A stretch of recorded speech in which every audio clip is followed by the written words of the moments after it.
Hello students, I will teach you subject Hindi Surbhi second class. देखिए ये जो हमारी बुक है ना, ये है हिंदी सुरभि की। तो आज हम रिवीजन बना कर रहे हैं, कुछ कविताएं पढ़ेंगे हम हिंदी सुरभि में। ये है हमारी कविता और एक जो पाठ कहते हैं ना, केवल पढ़ने के लिए, बच्चों को इंटरेस्ट लाने के लिए हम कविता भी पढ़ते हैं और कुछ ऐसी पाठ पढ़ते हैं जो सिर्फ पढ़ने के लिए, यानी बच्चों को समझाना पड़ता है। वो ये पाठ है, इसकी हेडिंग है एक था कौवा एक थी कोयल।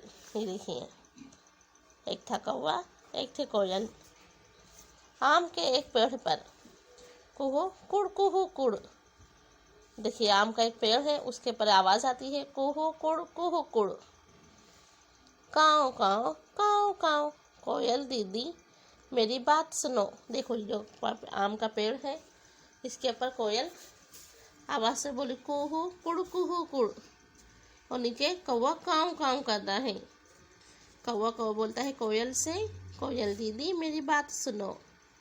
क्या बोलता है? कोयल दीदी मेरी बात सुनो।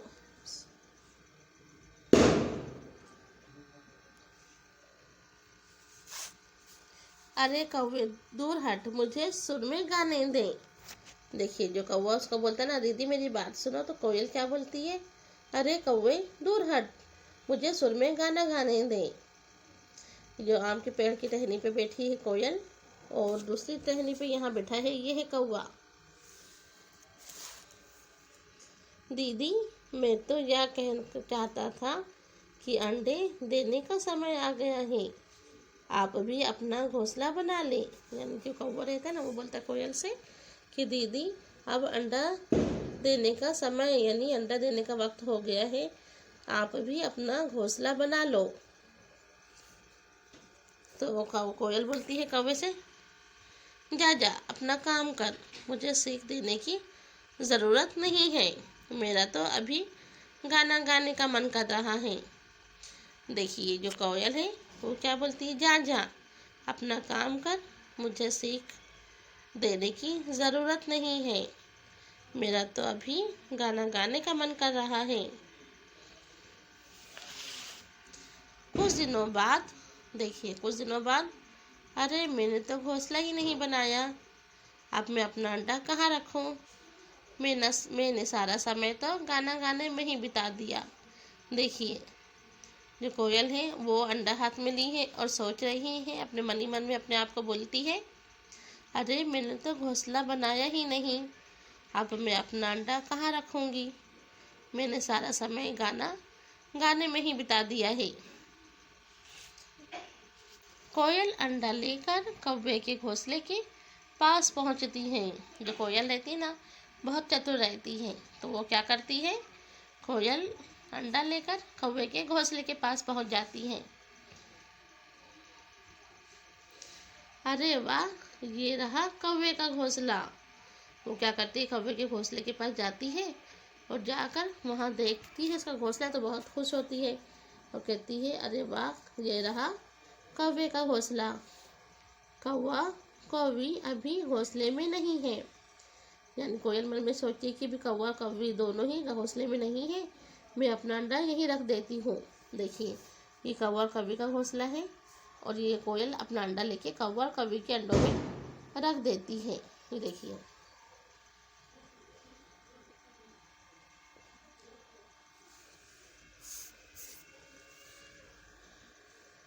अरे यह तो हमारा बच्चा नहीं लगता, काँव काँव काँव काँव कुड़ कुड़ कुड़ कुड़। देखिए फिर कुछ समय बाद उसमें से बच्चे निकलते हैं, तो दो बच्चे काँव काँव करते हैं और एक बच्चा कुड़ कुड़ करता है। तो बोलता है, अरे ये तो हमारा बच्चा नहीं है। तो उसमें से आवाज़ आती है, काँव काँव काँव काँव कुड़ कुड़ कुड़ कुड़। लगता है कोयल दीदी ने, देखिए अभी कौवा बोल रहा है, लगता है कि कोयल दीदी ने अपना अंडा हमारे घोंसले में रख दिया। लगता है कोयल दीदी ने अपना अंडा हमारे घोंसले में रख दिया था। मैं तो सोचता था कि वो कितना अच्छा गाती है, मगर वह तो घमंडी होने के साथ साथ आलसी भी निकली। यानी जो कौवा रहता है ना, वो सोचता हैगा कि कोयल दीदी ने अपना अंडा हमारे घोंसले में रख दिए। मैं तो सोचता था कि वो खाली घमंडी है, लेकिन ये तो घमंडी के साथ साथ आलसू यानी बहुत लेजी है। क्या बोलते हैं? आलसू यानी लेजी है, यानी कोई भी काम अपना नहीं करती है, दूसरों के भरोसे रहती है। तो देखिए ये हमारी जो कविता है यहाँ पूरी होती है कि अपना काम हमें खुद से करना चाहिए, आलसूपना नहीं करना चाहिए और अपनी हर चीज़ की केयर करना चाहिए। इस कविता में यही बता रहा है। यह कविता जो है वो सिर्फ पढ़ने के लिए है। तो आज हम कविताएं पढ़ेंगे। देखिए हमारी जो कविता है यहाँ पूरी होती है। अब उसके बाद हम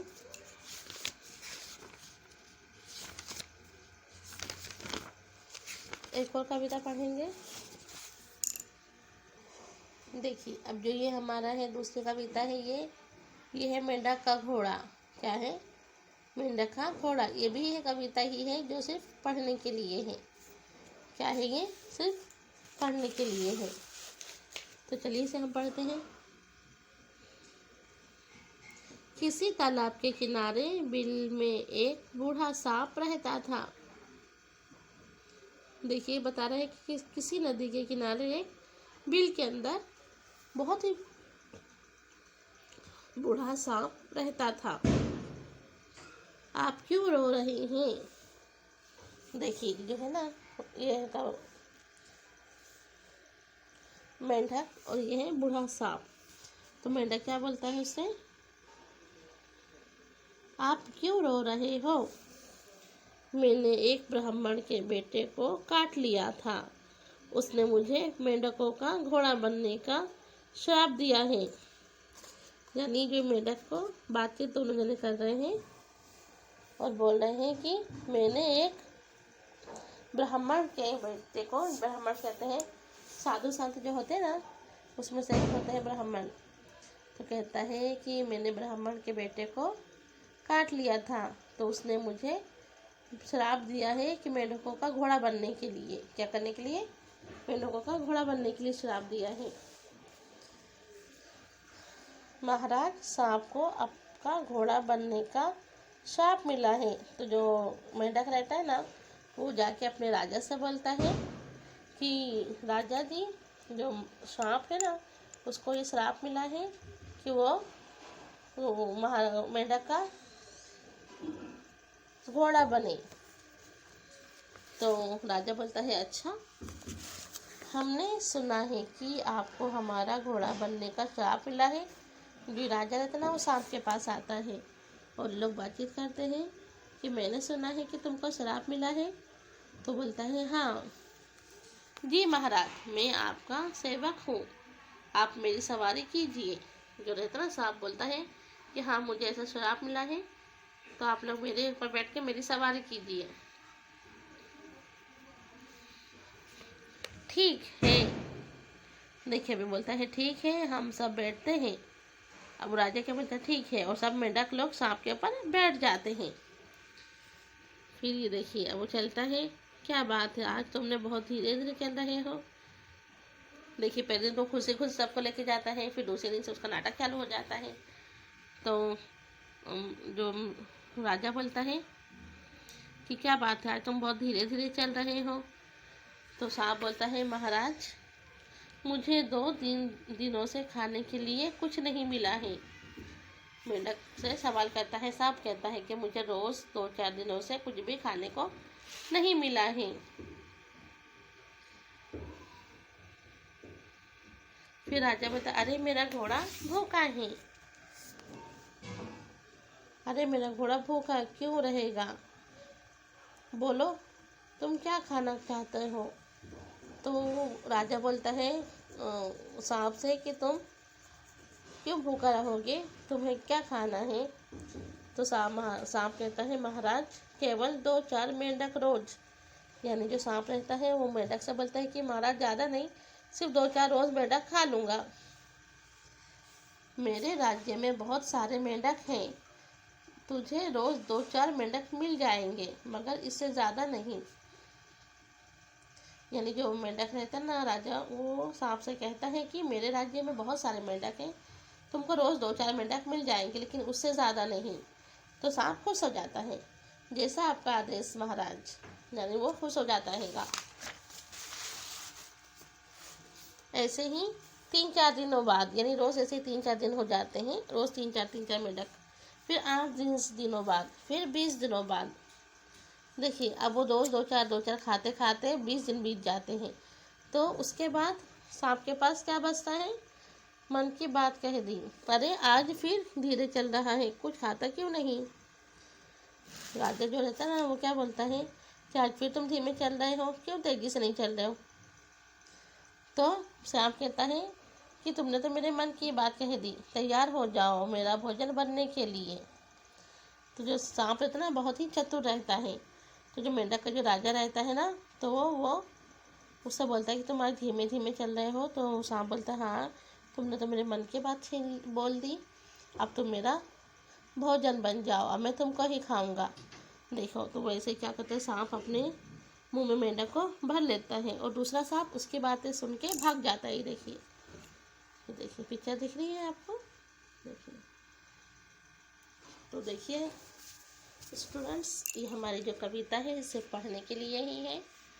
तो मैंने आपको जो ये बता रही हूँ, ये हमारी कविता है। चलिए अब हम एक और कविता पढ़ेंगे। चलिए अब हम कविता पढ़ेंगे 10 नंबर की, जिसे कहते हैं 10 नंबर, एक गिलहरी। क्या है? एक गिलहरी। कविता के बारे में, चंचल गिलहरी सारा दिन अपने काम में लगी रहती है। उस नन्ही सी जान को 1 मिनट की भी फुर्सत नहीं होती। इस कविता में हम एक ऐसी गिलहरी के बारे में पढ़ेंगे जो अपने बच्चों के लिए घर बना रही है। आइए कविता पढ़ें। देखिए, यह है एक गिलहरी की, जो बहुत ही चंचल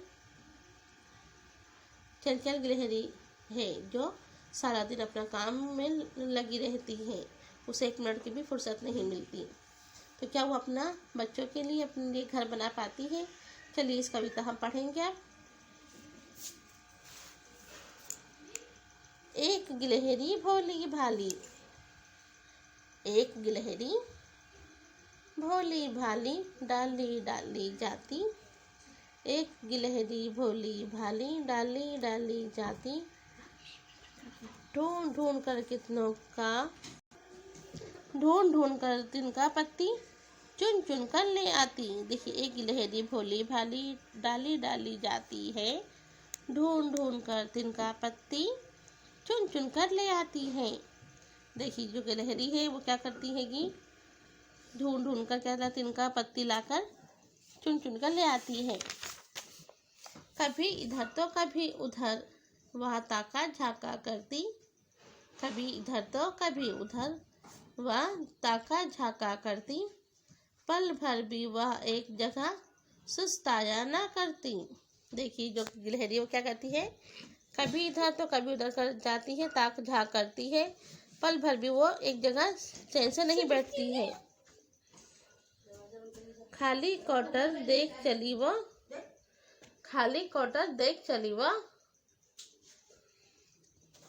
तिनके में मुंह दबाए। खाली क्वार्टर देख चली वो तिनके मुंह में दबाए। धागा सुतली चिथड़े गुदड़ी। धागा सुतली चिथड़े गुदड़ी लाकर उसमें सजाए। खाली क्वार्टर देख चली वह तिनके मुंह में दबाए।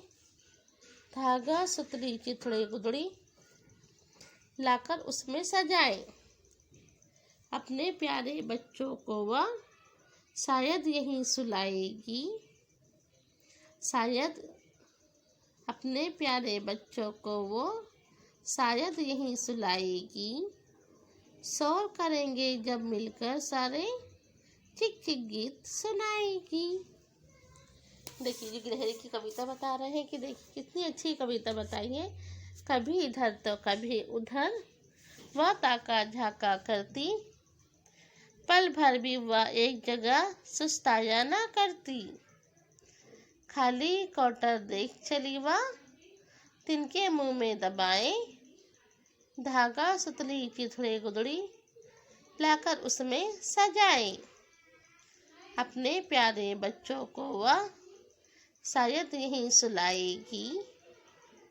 शोर करेंगे जब मिलकर सारे, चिक चिक गीत सुनाएगी। जब बच्चे शोर करेंगे ना तो क्या करेगी? चिक चिक गीत सुनाएगी। तो यह है एक गिलहरी की कहानी। देखिए इसमें कुछ हार्ड वर्ड है, कठिन शब्द जिसे कहते हैं। देखिए तो चलिए हम इसके कठिन वर्ड देखेंगे, यानी हम इसके हार्ड वर्ड देखेंगे। ताकना, देखना। क्वार्टर पेड़ का एक खोखला भाग को कहते हैं क्वार्टर। क्या कहते हैं?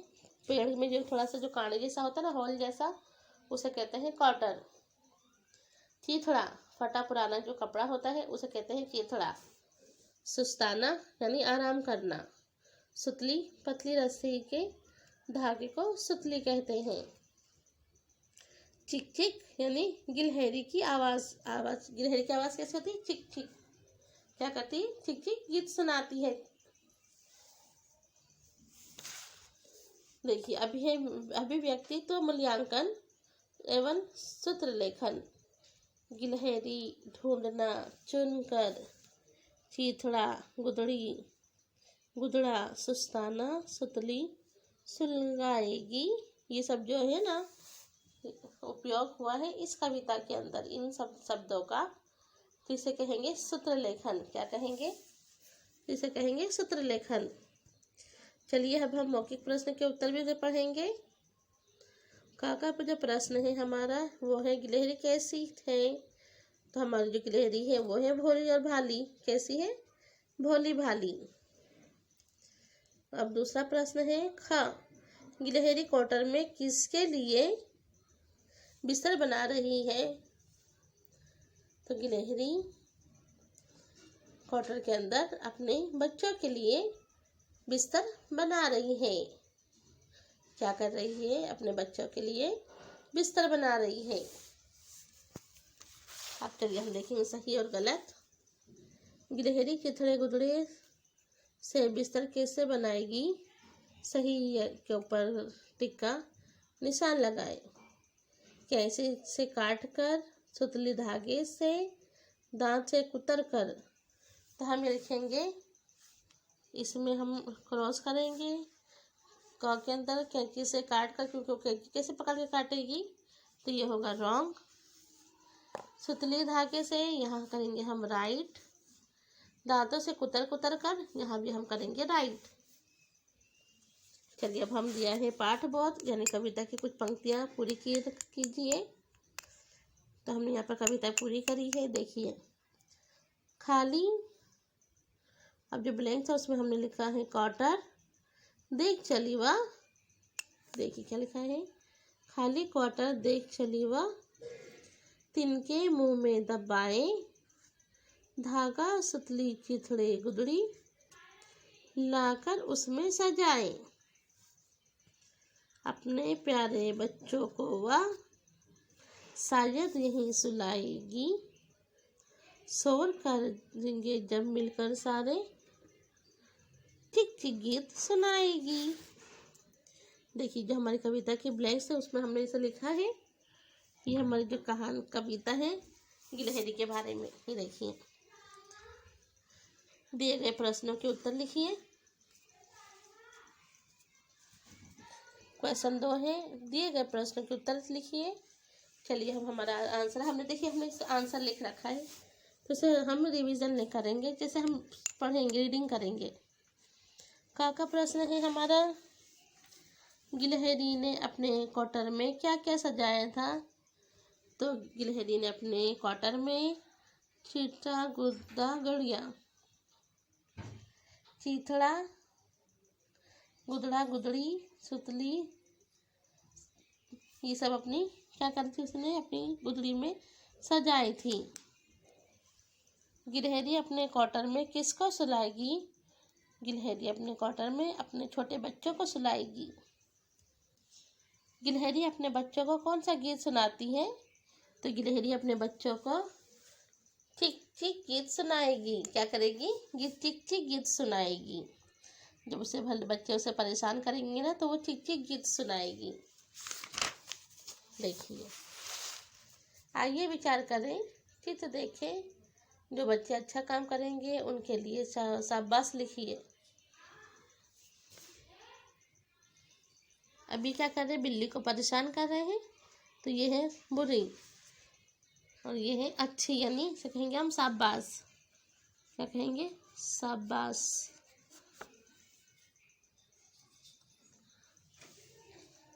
अब उसके नीचे दिया क्या है? दिए गए शब्दों को सही विलोम शब्द के सामने टिक का निशान लगाएं। खाली पीली, इधर उधर, सुस्त अस्त, अंदर भीतर, सुलाना उठाना। जैसा हम बोलते हैं ना अपोजिट वर्ड, ऐसे ही है ये। भरा हुआ खाली, किधर जिधर, चुस्त दुरुस्त, बाहर जाकर, जगाना बुलाना। समझिए, पढ़िए और लिखिए। सोना सुलाना, पढ़ना पढ़वाना, खाना खवाना, सुनना सुनाना, दौड़ना दौड़वाना, देखना देखवाना। अब देखेंगे हम मैं अथवा मैं लिखकर वाक्य पूरा कीजिए। गिलहरी अपने क्वार्टर में चिथड़ा कुदड़ा रखती है। मैं अपना घर साफ रखती हूँ या रखता हूँ। बस में बहुत भीड़ थी। आज मैं एक कविता पढ़ूंगी। जो मैं के ऊपर एक काना होता है ना तो उसे नहीं खींचेंगे, और मैं माँ के ऊपर अगर दो काने हैं ना तो उसे थोड़ा खींच के पढ़ा जाएगा। तो ये दोनों में ये अंतर है। देखिए, अपने आसपास दिखाई देने वाले 5 जीव जंतुओं के नाम लिखिए और चार्ट पर पेपर पर चिपकाकर उसका बारे में 2-3 वाक्य लिखिए। ओके गाइस, देखिए हमारी ये वीडियो यहाँ पूरी होती है। आज हमने आपको 3 कविताएं रीडिंग कराई है। एक तो है मेंढक का घोड़ा, दूसरा था एक गिलहरी की कहानी, और जो तीसरी हमारी कविता थी वो था कौवा और कोयल की। कौन सी थी? कौवा और कोयल की कहानी थी। देखिए, ये है हमारे कौवा। ये तीनों ही कविताएं मैंने आपको रीडिंग कराई, सिर्फ केवल पढ़ने के लिए ही था। आप लोग भी अच्छे से प्रैक्टिस कीजिएगा guys. Okay, watching video, bye.